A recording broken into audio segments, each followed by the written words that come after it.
नमस्कार विद्यार्थी मित्रांनो. मागच्या भागात आपण झुलूक या कवितेचे स्पष्टीकरण व शब्दार्थ पाहिले. आज झुलूक या कवितेचा स्वाध्यायलेखन पाहणार आहोत. प्रश्न 1. आकृत्या पूर्ण करा. अ. सानुल्या झुळकेच्या इच्छा. या प्रश्नाचे उत्तर कवितेच्या दुसऱ्या चरणामध्ये दिलेले आहे. पहा.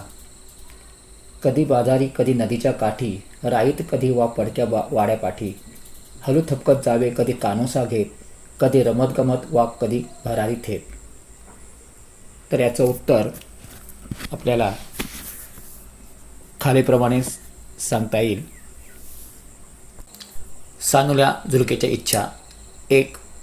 कधी बाजारात कधी नदीकिनारी भटकावे. 2.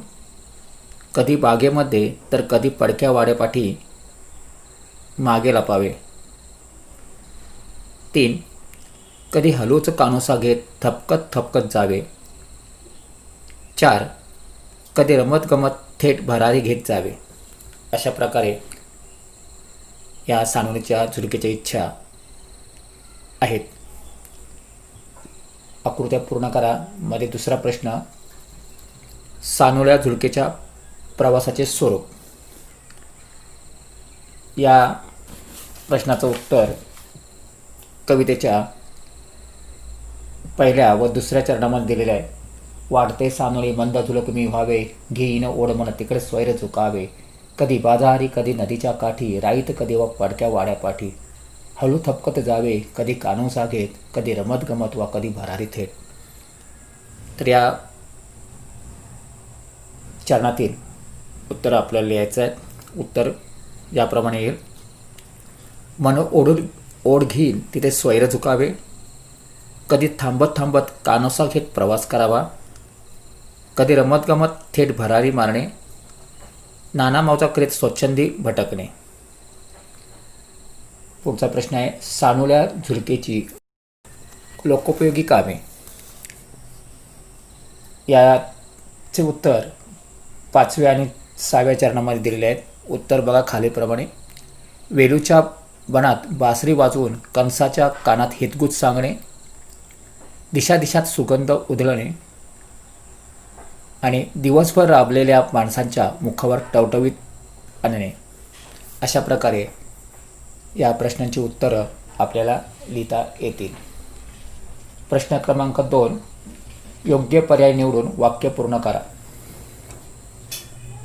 1. झुळकेला स्वैर झुकावे वाटते कारण.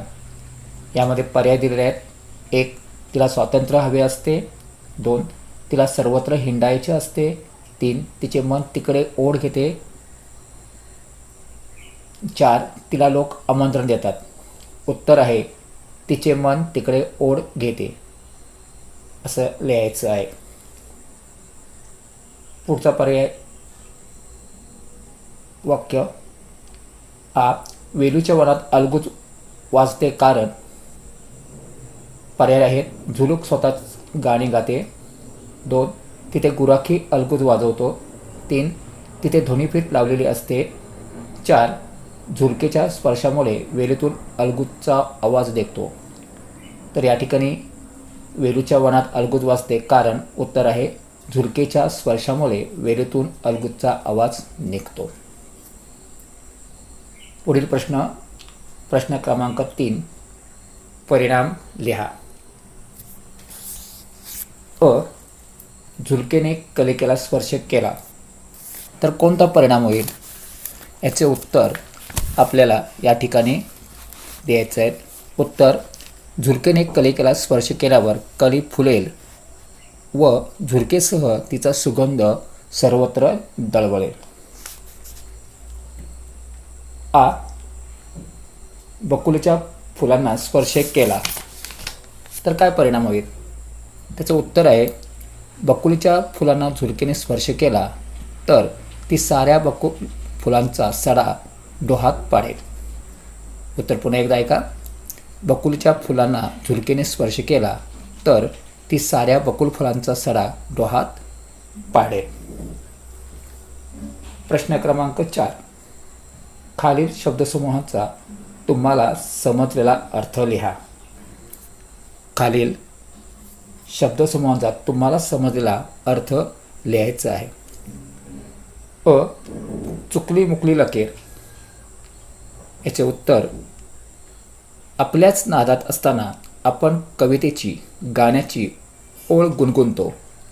हे गाणे गुणगुणत असताना मध्येच शब्द आठवत नसल्याने आपण जी तान घोंगलतो तिला कवी चुकली मुकली लकीर असे म्हणत आहे. ही अर्धवट अडखळत गुणगुणत गायलेली तान किंवा ओळ लकीर हळूच सर्वत्र पसरणार आहे. प्रश्न क्रमांक 4 मधील आकडा, पाचूचे मखमली शेत. उत्तर, पाचू हे हिरव्या रंगाचे मौल्यवान रत्न आहे. त्यांचा चमकदार हिरवागार रंग मनाला आकर्षित करतो. कवी येथे शेताला पाचूची उपमा देतात. जणू काही त्या शेताचा हिरवागार रंग पाहून कवी ते शेत पाचूचे आहे अशी कल्पना या ठिकाणी करत आहेत. असे उत्तर लिहावायचे आहे.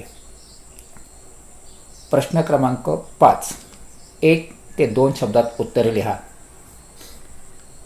अ. झुळकेने भेट दिलेली नैसर्गिक ठिकाणे. झुळकेने ज्या ज्या ठिकाणी भेट दिली त्याची नैसर्गिक ठिकाणे ती कोणती आहेत ती आपण या ठिकाणी उत्तरामध्ये लिहायचं आहे.